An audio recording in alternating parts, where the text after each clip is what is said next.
how do we balance the truth with some of the harsher realities? Like that good people don't go to heaven, or that homosexuality is a sin. We're going to take on this question like any good Baptist would, and that is with 3 points.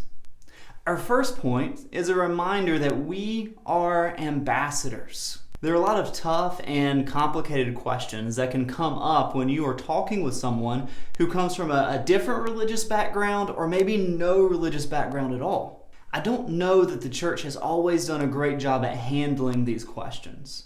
While we may be good at speaking the truth, we have to remember that we are to speak truth in love. As we're talking with people, it's not a debate.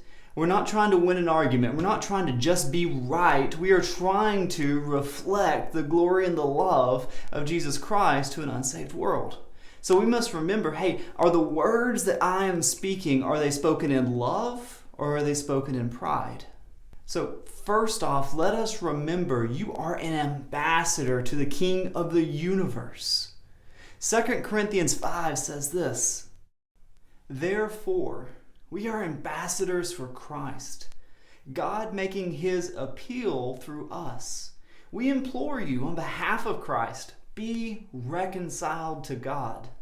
Let our speech come out, let our actions and our attitude be molded in such a way like we want these people to not be like, oh, you're right. No, we want these people to have a bigger goal. We want them to be reconciled to God.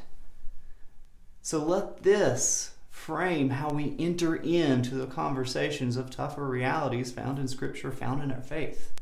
Our second point in navigating this question is that truth is objective. I remember one day speaking with a Mormon about our beliefs.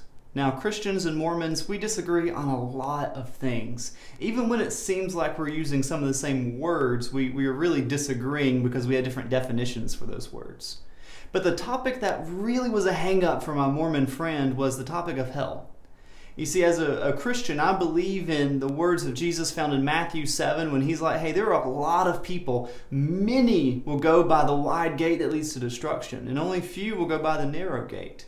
For him, for this Mormon friend, this was a hang-up because in his Mormon beliefs, he believed that most people would go to some level of heaven and very few people would go to hell. I remember him saying to me, doesn't it make you sad, this idea of a big hell, that so many people will be going there?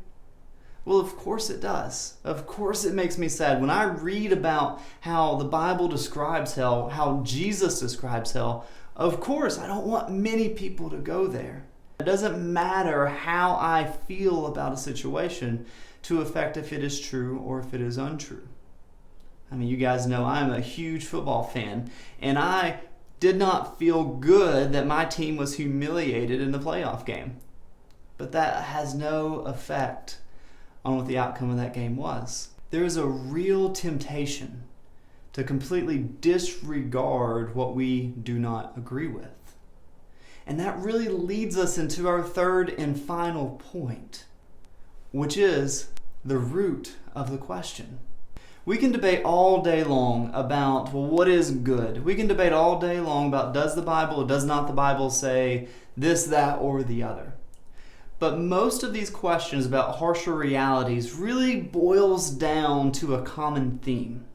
And that common theme is that we have a desire in us to be the one that declares what is good. We have a desire in us to be the judge.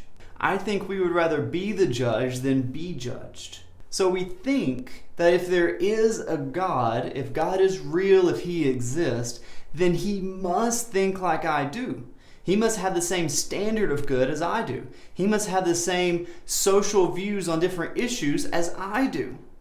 But what I would challenge you and challenge the people that we share the gospel with to contemplate is it possible that your God or your view of God is too small? If there is a God who created all of creation, and not just created it, but Colossians 1 says holds it all together. If there's a God that big, is it possible? Is there a chance that he may know more than we know about a situation? Is it possible that his standard for good may be more informed than my standard of good? Is it possible that the creator of life understands how life works, how it's meant to go, more than we do? Look, if there is a God, then that means his truth is objective. That means what he says, the standards he has set, is what matters. You see, I could feel one way or the other about it, and we all do. We either go into it or reject it. So we could feel one way or the other about it, but that does not affect the standard and the absolute nature of his truth. And so we may question by our standard of good, because remember, we want to be the judger, not the judged. By our standard of truth, we may say, God, you can't be good if you disagree with me.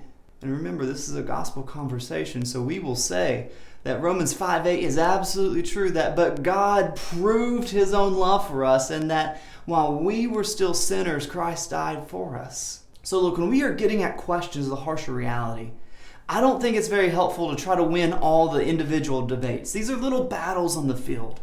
We want to go after the war. We want to go after the root of the problem. And the root of the question that is coming up is, who is judge? Whose standard of goodness actually matters? So, when you get the harsher questions, remember you're an ambassador for Christ. Remember, truth is objective. Truth is also on your side. And also remember to get at the root of the question.